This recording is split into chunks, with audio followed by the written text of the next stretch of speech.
wabarakatuh.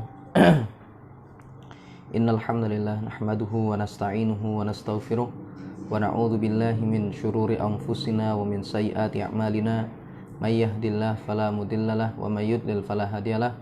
Asyhadu an la ilaha illallah wahdahu la syarikalah wa asyhadu anna Muhammadan 'abduhu wa rasuluh. Qala Allah ta'ala ya ayyuhalladzina amanu taqullaha haqqa tuqatih wa la tamutunna illa wa antum muslimun. Amma ba'du fa inna asdaqal hadithi kitabullah wa khairal huda huda Muhammadin sallallahu alaihi wasallam wa syarrul umuri muhdatsatuha fa inna kulla muhdatsatin bid'ah wa kulla bid'atin dhalalah wa kulla dhalalatin finnar. Alhamdulillah jemaah sekalian, setelah kita libur beberapa waktu yang lalu, ini dalam rangka melaksanakan ibadah puasa di bulan Ramadan, maka alhamdulillah kembali kita bisa melanjutkan kajian rutin kita, yakni kitab Al-Adabul Mufrad karya Al-Imam Al-Bukhari rahimahullah. Kita masih membahas tentang babun la yu'zi jarahu, bab pembahasan tentang tidak mengganggu tetangga, tidak boleh mengganggu tetangga. Kita di kesempatan sebelumnya telah membaca hadis yang ke-119. Maka di kesempatan ini kita masuk pada hadis yang ke-120. Di kesempatan ini kita masuk pada hadis yang ke-120. Al-Imam Al-Bukhari rahimahullah mengatakan, haddatsana Abdullah ibnu Yazid qala haddatsana Abdurrahman ibnu Ziyad qala haddatsani Umarah ibnu Ghurab anna ammatan lahu haddatsathu annaha sa'alat Aisyata ummul mu'minin radhiyallahu anha.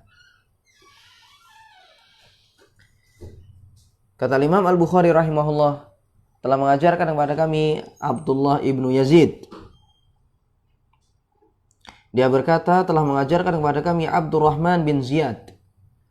Dia berkata, telah mengajarkan kepadaku Umarah ibn Ghurab. Umarah bin Ghurab. Bahwa anna ammatan lahu haddatsathu. Bahwa bibinya menceritakan kepadanya. Bahwa bibinya menceritakan kepadanya. Annaha sa'alat Aisyata ummul mu'minin radhiyallahu anha, bahwasanya dia bertanya kepada Aisyah ummul mu'minin radhiyallahu anha.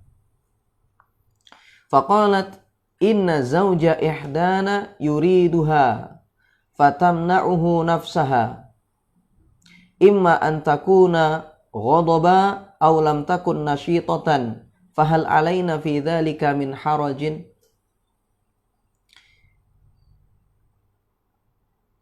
Dia berkata, jadi dikatakan di sini Umarah bin Ghurab bahwa bibinya menceritakan kepada dia bahwa dia bertanya kepada Aisyah ummul mukminin, lalu bibinya tersebut, bibinya Umarah bin Ghurab itu mengatakan sesungguhnya suami seorang di antara kami menginginkan dia. Suami seorang di antara kami menginginkan dia. Fatamna'uhu nafsaha. Namun dia menolaknya. Imma an takuna ghadaba, ada kalanya dia itu karena marah, ada kalanya dia itu marah, aw lam takun nasyitatan, atau dia memang tidak semangat, artinya tidak mood. Fahal alaina fi dzalika min harajin, maka apakah atas kami karena yang demikian itu ada dosa? Jadi jemaah sekalian, diceritakan di sini oleh bibinya Umarah bin Ghurab bahwasanya ada seorang wanita ada seorang wanita yang diajak berhubungan intim oleh suaminya. Ada seorang wanita yang mana dia ini diajak berhubungan badan oleh suaminya, namun dia menolak, enggan untuk melakukannya. Alasan dia menolak ini ada kalanya karena dia marah kepada suaminya tersebut, ya, atau karena dia memang tidak semangat pada saat itu. Jadi pada saat itu dia lagi tidak mood, nggak pengen, gitu ya, nggak semangat, nggak pengen. Lalu ditanyakan di situ, apakah wanita semacam ini mendapatkan dosa? Ya, apakah wanita semacam itu akan mendapatkan dosa karena telah menolak ajakan suaminya dengan alasan marah atau tidak mood tadi itu ya? Qalat, maka Aisyah radhiyallahu anha mengatakan, na'am. Ya, betul, dia itu dapat dosa. Ya, wanita semacam ini yang menolak ajakan suaminya itu dia mendapatkan dosa. Inna min haqqihi alaiki an law aradaki wa anti ala qatabin lam tamna'ihi. Kata Aisyah radhiyallahu anha, sesungguhnya termasuk hak suaminya, ya. Sesungguhnya termasuk hak suami yang harus engkau tunaikan adalah bahwasanya kalau seandainya suamimu itu menginginkan engkau, sedangkan engkau lagi berada di atas pelana, lam tamna'ihi adalah engkau tidak menolaknya. Qalat faqultu laha ihdana tahidu, ya. Aku berkata, ya, qalat qultu laha, kata bibinya Umarah bin Ghurab, aku berkata kepada Aisyah radhiyallahu anha, ihdana tahidu, ya, seorang di antara kami itu haid. Walaysa laha wa li zawjiha illa firashun wahidun aw lihafun wahidun fakaifa tasna'u. Tidak ada bagi dia dan juga bagi suaminya kecuali satu ranjang saja atau satu selimut saja. Fakaifa tasna'u, maka bagaimana yang harus dilakukan oleh wanita tersebut, ya. Jadi kalau seandainya seorang wanita ini haid, ya, seorang wanita itu haid, kemudian mereka hanya punya satu firash, ya, satu tempat tidur, gitu ya, satu ranjang atau kasur, jadi satu tempat tidur, dan juga memiliki satu selimut, jadi tidak bisa di situ untuk dipisah, ya. Jadi ketika lagi haid itu ya tidur bareng, ya, dalam satu ranjang dan juga dalam satu selimut. Tidak memungkinkan bagi mereka untuk pisah ranjang, artinya tidur di tempat yang berbeda. Nah, padahal seorang wanita ini dalam kondisi haid. Fakaifa tasna'u, ya, kata bibinya Umarah bin Ghurab ini, maka apa yang harus dilakukan oleh seorang wanita semacam ini? Qalat, maka Aisyah menjawab, litashudda 'alaiha izaraha thumma tanamu ma'ahu falahu ma fawqa dzalika. Kata Aisyah radhiyallahu anha, hendaknya seorang wanita tersebut dia mengencangkan sarungnya, gitu ya. Hendaknya dia mengencangkan sarungnya, yakni pakaian bagian bawahnya, kemudian dia tidur bersama suaminya tersebut. Falahu ma fawqa dzalika, suaminya itu, ya, dia boleh untuk menikmati apa yang di atas itu, ya. Ma anni saufa ukhbiruki ma sana'an Nabi sallallahu alaihi wasallam. Ya, saya akan mengabarkan kepada engkau, ya, apa yang dilakukan oleh Nabi sallallahu alaihi wasallam. Jadi di sini jemaah sekalian dijelaskan oleh Aisyah radhiyallahu anha bahwasanya kalau seandainya seorang wanita itu haid sedangkan dia tidur bareng dengan suaminya, maka hendaknya dia menjaga daerah kemaluannya. Seorang wanita ini dia menjaga daerah kemaluannya. Kalau seandainya suaminya ingin menggauli dia, ya, maka suaminya itu boleh untuk menikmati bagian-bagian tubuh dari si wanita tersebut, ya, selain kemaluannya. Makanya dikatakan di sini bahwasanya hendaknya seorang wanita yang haid tadi ini dia itu mengencangkan sarungnya, kemudian dia tidur dengan suaminya, karena suaminya itu boleh untuk menikmati bagian-bagian selain kemaluannya tersebut, ya. Lalu Aisyah radhiyallahu anha di sini mulai bercerita, ya. Dia ingin mengabarkan apa yang dilakukan oleh Nabi Shallallahu Alaihi Wasallam dahulu. Innahu kana lailati minhu, fatuhantu syai'an min sya'irin, faja'altu lahu qursan, fadakhala faraddal baba, wa dakhala ilal masjidi, wa kana idza arada an yanama aghlaqal baba, wa auka al qirbata, ya, wa auka al qirbata, wa akfa al qadaha, wa atfa al misbaha. Dahulu, ya, pada saat malam giliranku tiba, gitu ya. Pada saat malam giliranku, gitu, maksudnya waktunya Aisyah radhiyallahu anha mendapatkan giliran bersama Nabi Shallallahu Alaihi Wasallam. Maka kata Aisyah, ya, aku pun menggiling sesuatu dari syair, ya. Saya pun menggiling sesuatu dari sejenis gandum begitu, ya, menggiling sesuatu dari sejenis gandum, ya, atau sedikit dari jenis gandum. Faja'altu lahu qursan, lalu aku buatkan untuk Nabi Shallallahu Alaihi Wasallam itu roti.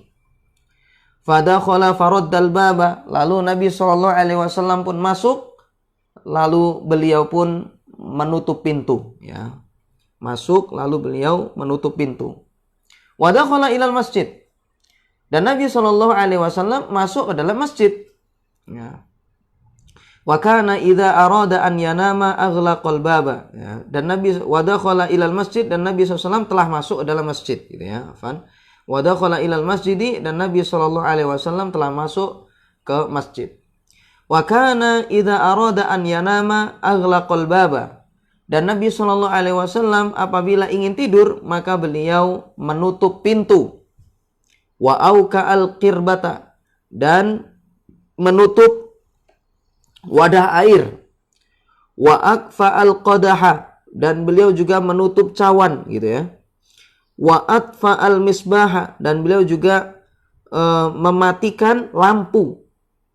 Fantazartuhu an yansorifa fa ut'imuhu al qursa. Lalu aku pun menunggu Nabi Shallallahu Alaihi Wasallam, ya, ayan sorifa, ya, hingga beliau kembali. Ya, aku pun menunggu beliau hingga beliau kembali. Fa'ut'imuhul qursa, kemudian aku pun berikan beliau makan berupa roti tadi yang telah dibuat oleh beliau. Falam yansarif, tetapi beliau tidak kunjung balik, ya, tidak kunjung pulang. Hatta ghalabani an-naumu, ya, sampai aku pun mulai tertidur, ya, sampai aku tertidur.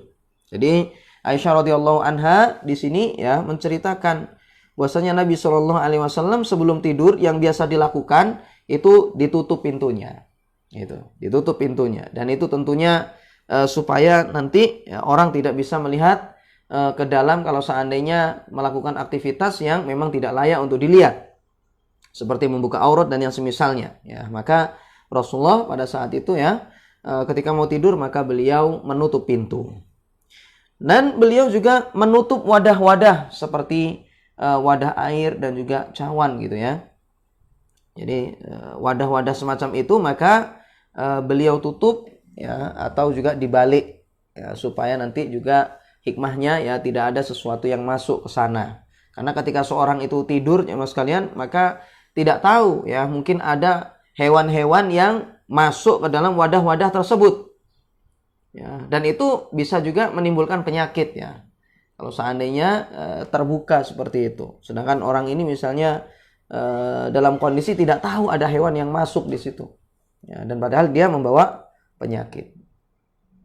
Dan juga di sini dikatakan bahwasanya Nabi Shallallahu Alaihi Wasallam sebelum tidur itu juga mematikan lampu, ya, dan ini hendaknya kita tiru, jemaah, ya, yaitu termasuk sesuatu yang hendaknya kita lakukan ini, ya, sesuatu yang bagus untuk kita meneladani Nabi kita Shallallahu Alaihi Wasallam sebelum tidur, ya, maka hendaknya lampu itu dimatikan, ya, tidak tidur dalam kondisi hidup.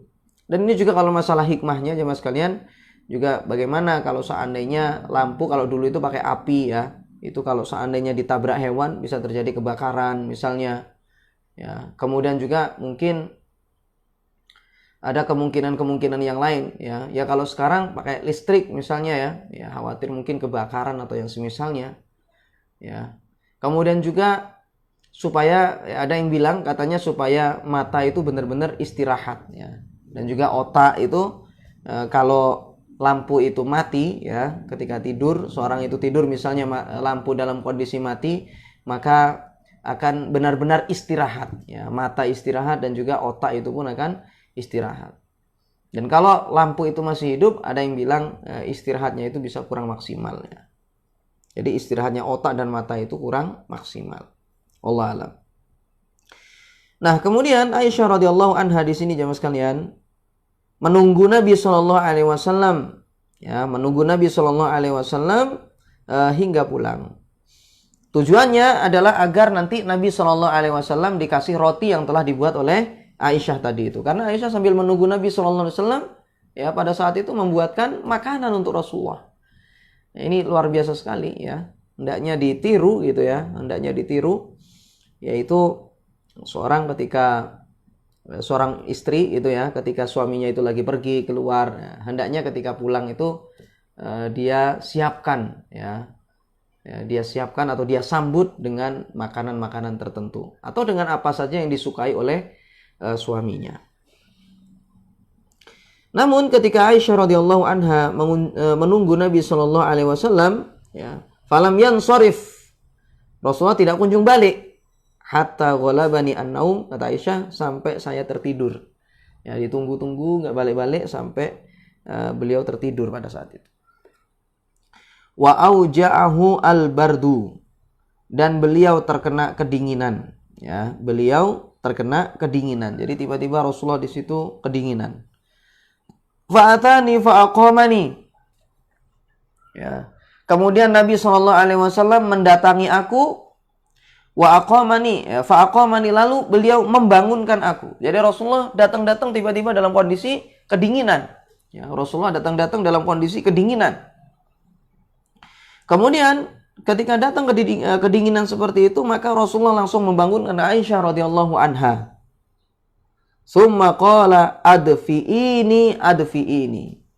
Kemudian Rasulullah mengatakan, hangatkan aku.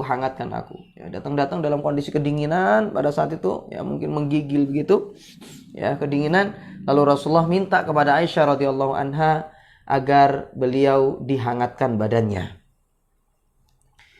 Faqultu lahu inni haidun. Ya, kemudian aku mengatakan kepada Nabi sallallahu alaihi wasallam, sesungguhnya aku haid ya. Ya Rasulullah, saya ini sedang haid sekarang. Ya. Faqala wa ini shifi an fakhidaiki. Ya. Lalu Nabi sallallahu alaihi wasallam mengatakan wa in, ya, meskipun demikian. Ya, kata Aisyah, kata Rasulullah, ya. Ketika Aisyah radhiyallahu anha bercerita mengatakan bahwasanya beliau dalam kondisi haid, ya, maka Rasulullah mengatakan, hangatkan aku ya, meskipun kamu dalam kondisi haid. Ikshifi an fakhidaiki, ya, singkaplah dari kedua pahamu. Maksudnya singkaplah kedua pahamu, gitu ya. Fakashaftu lahu an fakhidayya, ya, lalu ya, saya pun menyingkap kedua pahaku untuk beliau. Ya, saya pun menyingkap kedua pahaku untuk beliau. Fawadu'a khaddahu wa ra'sahu ala fakhidayya hatta dafi'a.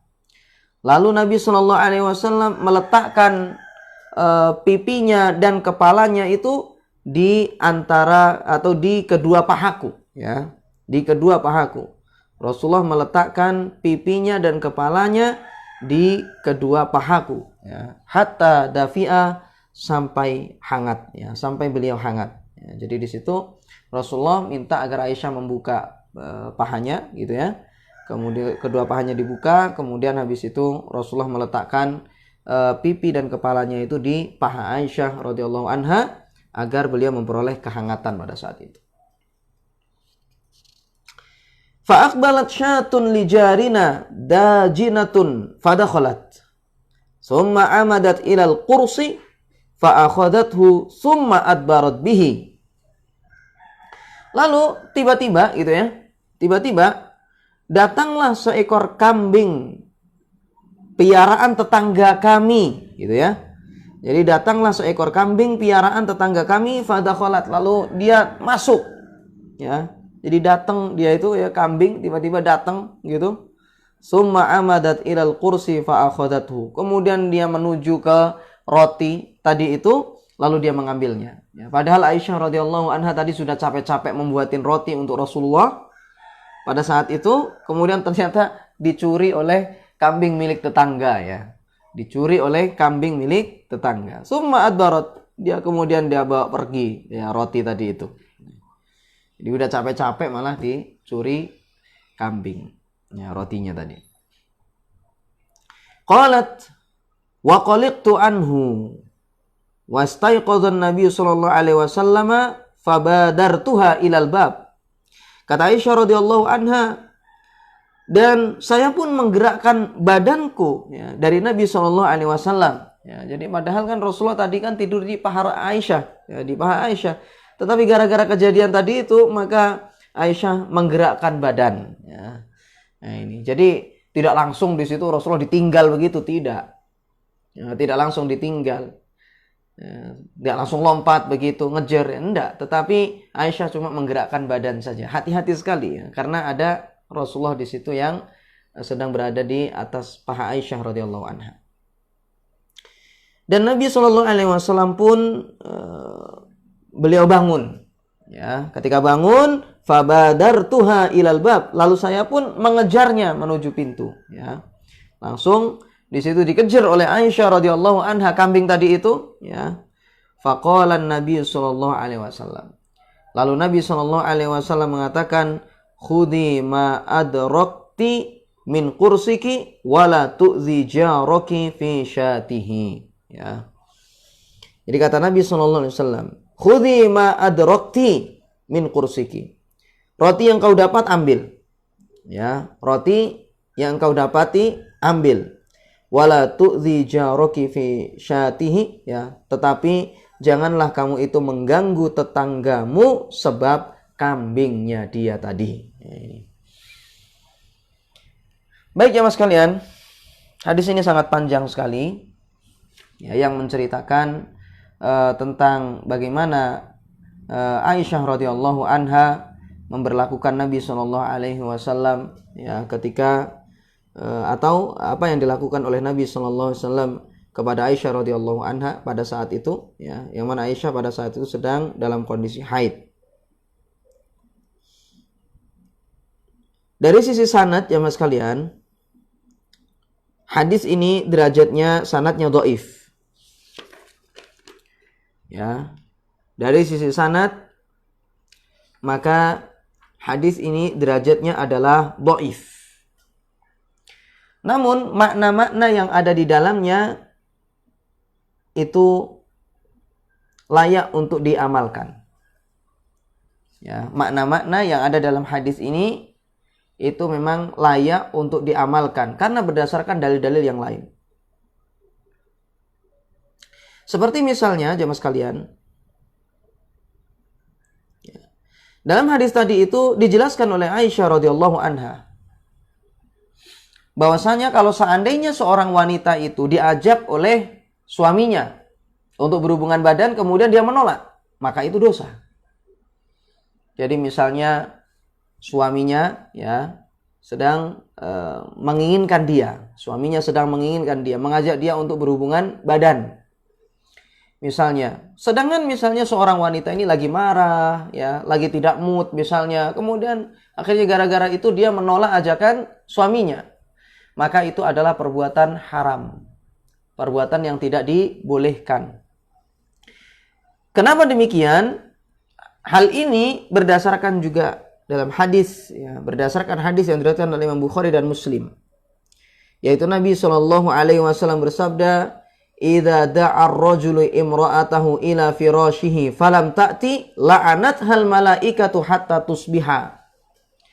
Kata Nabi Shallallahu Alaihi Wasallam, apabila seseorang mengajak istrinya menuju ranjang, tentunya di sini adalah untuk berhubungan badan, falam ta'ti, namun dia enggan untuk mendatanginya, maka la'anat hal malaikatu hatta tusbiha, malaikat akan melaknat dia, ya, wanita tersebut sampai masuk waktu subuh.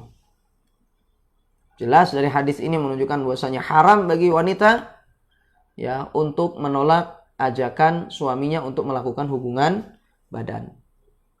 Haram ya bagi si wanita untuk menolaknya. Jadi seorang wanita jemaah sekalian, dia harus memenuhi hak suaminya. Dan di antara hak suami itu adalah memenuhi ajakan suami tersebut.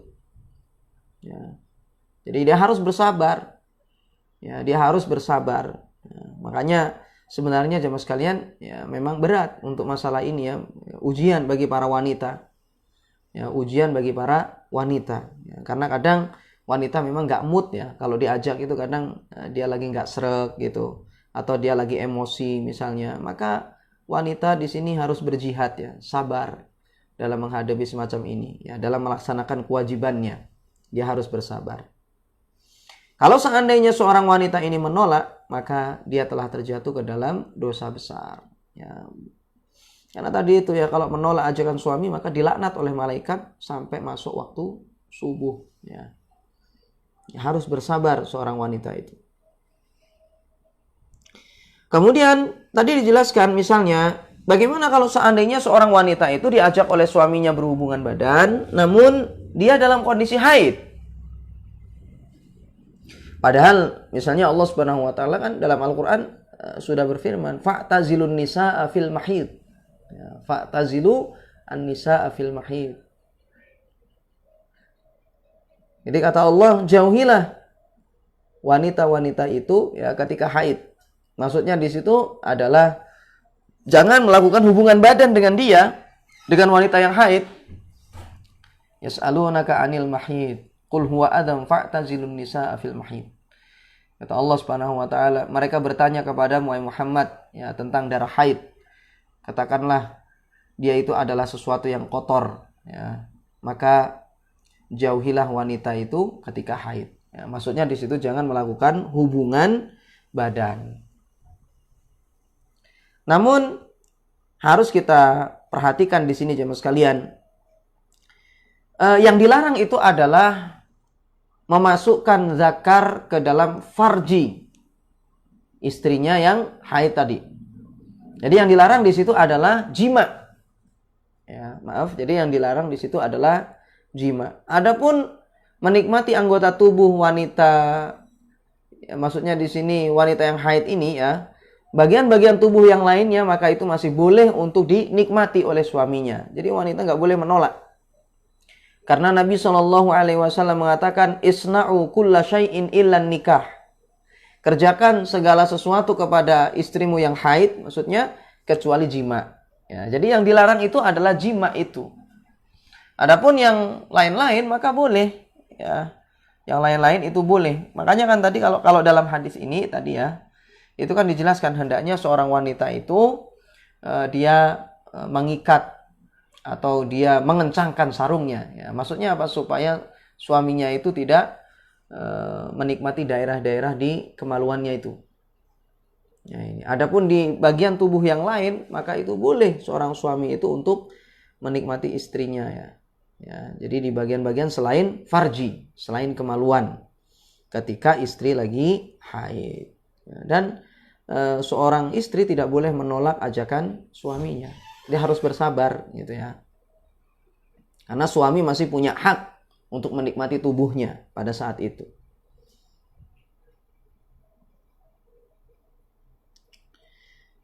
Nah, kemudian jemaah sekalian, pesan juga yang bisa diambil dari hadis ini ya. Di antaranya kalau tadi itu misalnya ya menutup wadah-wadah yang ada di rumah tatkala mau tidur ya.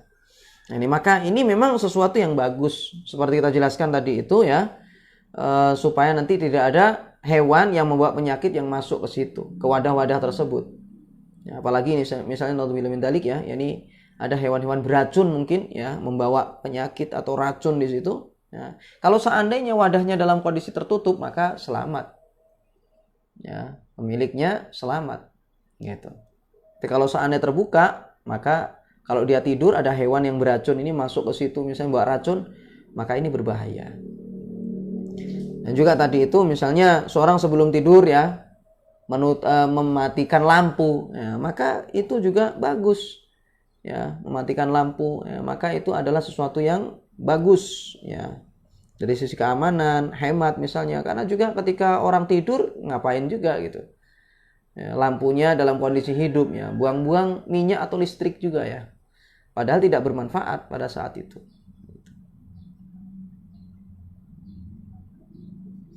Dan juga tadi itu supaya juga aman ya dari kebakaran atau semisalnya.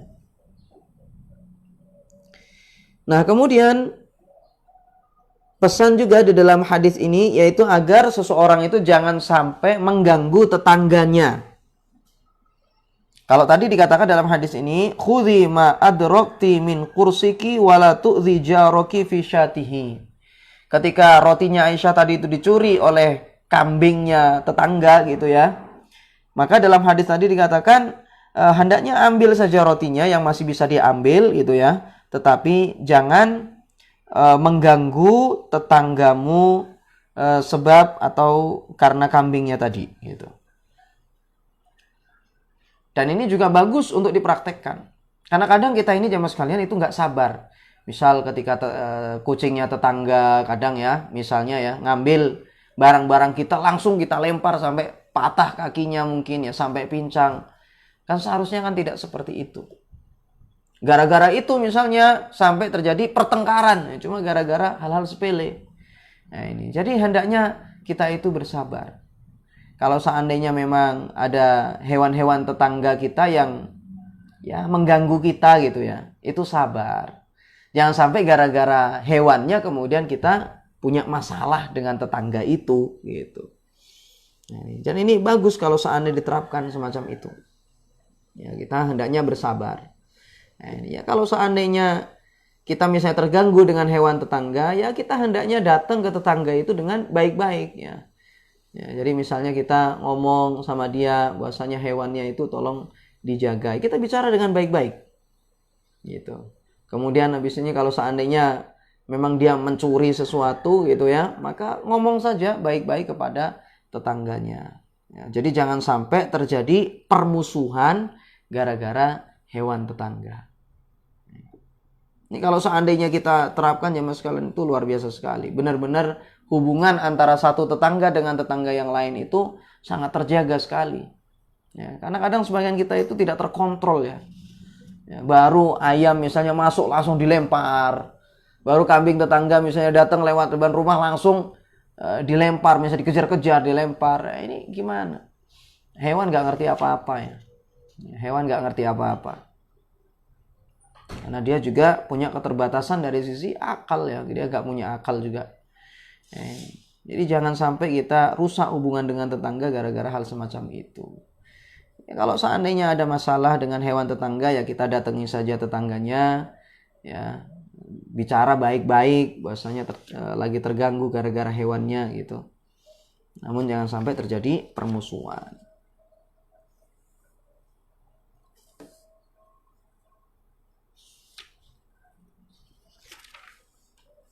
Baik, kemudian hadis berikutnya jemaah sekalian, kita masuk pada hadis yang ke-121.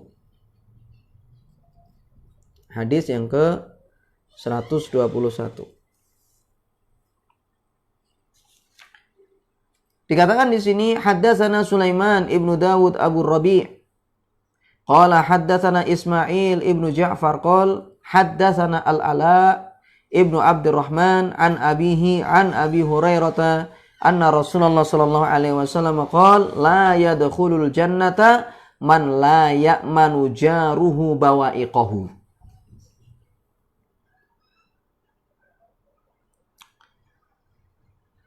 Kata Imam Al-Bukhari rahimahullah telah mengajarkan kepada kami Sulaiman bin Dawud Abu Rabi'. Ya, Sulaiman bin Dawud Abu Rabi'. Dia berkata telah mengajarkan kepada kami Ismail bin Ja'far. Dia berkata telah mengajarkan kepada kami Al-Ala ibnu Abdurrahman dari ayahnya dari Abu Hurairah. Bahwasanya Rasulullah SAW bersabda, tidak akan masuk surga orang yang tetangganya tidak merasa aman dari gangguan dia.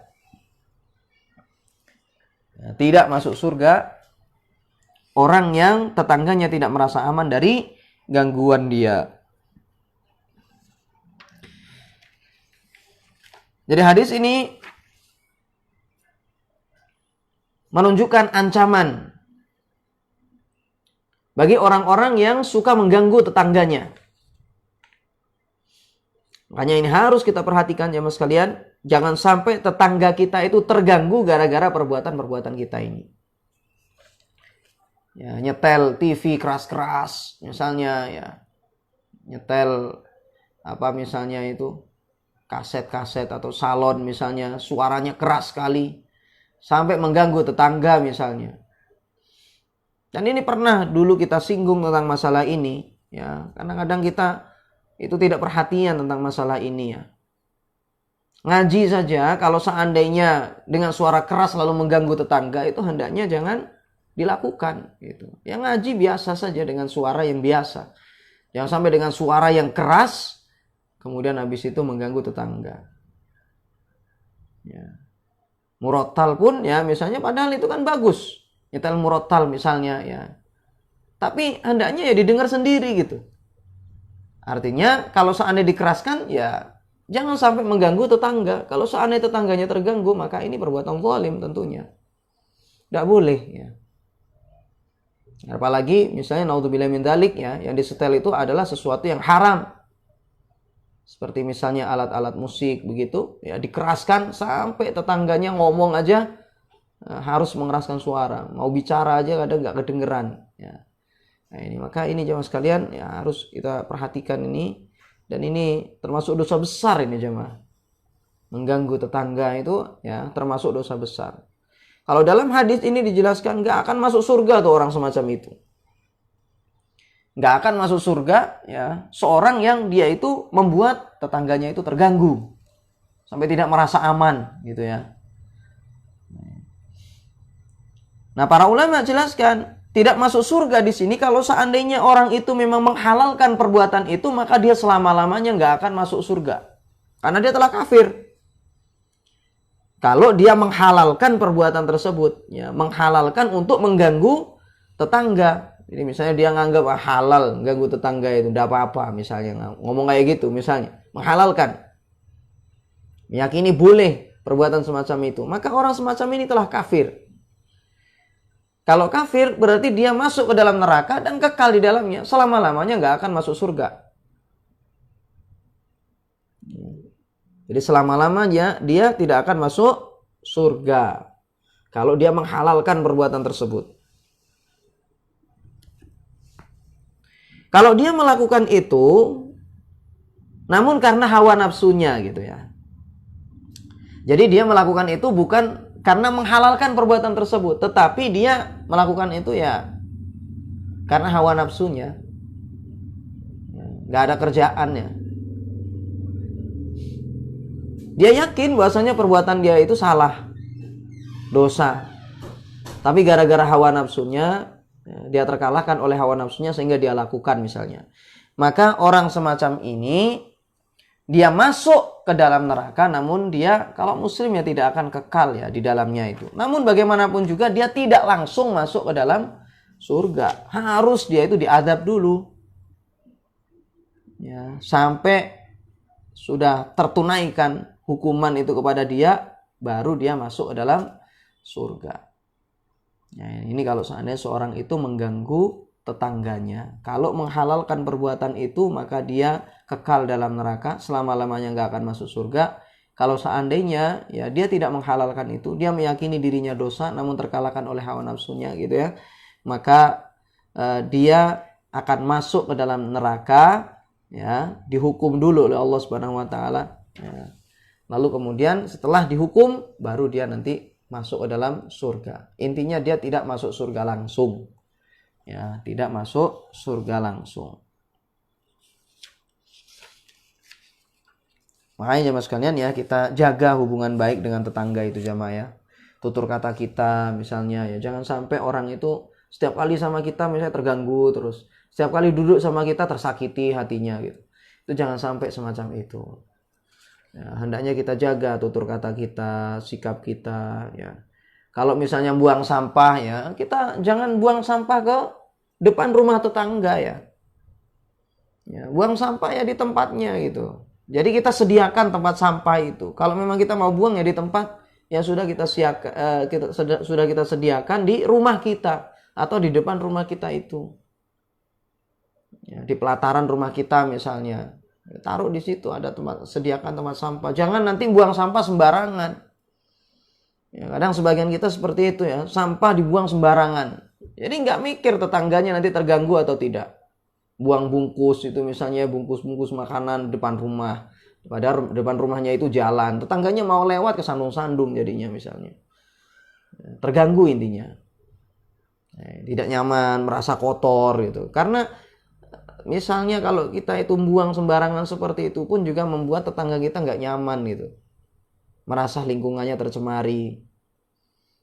Atau juga misalnya kalau naruh kendaraan ya, naruh kendaraannya jangan ditaruh di depan rumah tetangga gitu.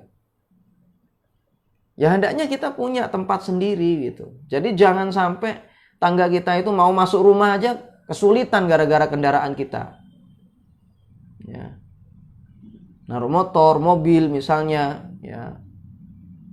Itu di depan rumahnya tetangga. Di depan gerbangnya misalnya. Ya. Atau juga misalnya ditaruh di jalan padahal sempit ya misalnya itu. Taruh di jalan padahal sempit, tetangganya mau lewat mau pulang kesusahan. Nah, jadi ini jemaah sekalian ya harus kita perhatikan itu. Harus kita perhatikan. Dan juga kita lagi misalnya kalau kita punya hewan, misalnya kita punya hewan piaraan ya, kita punya hewan piaraan itu kita jaga. Lihat lingkungan, jangan sampai kita ngerawat asal ngerawat saja kemudian habis itu keliaran ganggu tetangga misalnya. Ini jangan dilakukan semacam itu. Wallahu a'lam. Demikian jemaah sekalian bisa kita bahas pada kesempatan ini ya. Semoga bermanfaat dan kita insyaallah di kesempatan berikutnya juga masih membahas tentang hal atau etika ya berhubungan dengan tetangga yang baik gitu. Wallahu a'lam. Demikian semoga bermanfaat. Wallahu taala alam wa sallallahu ala nabiyina Muhammad wa ala alihi wasallam. Assalamualaikum warahmatullahi wabarakatuh.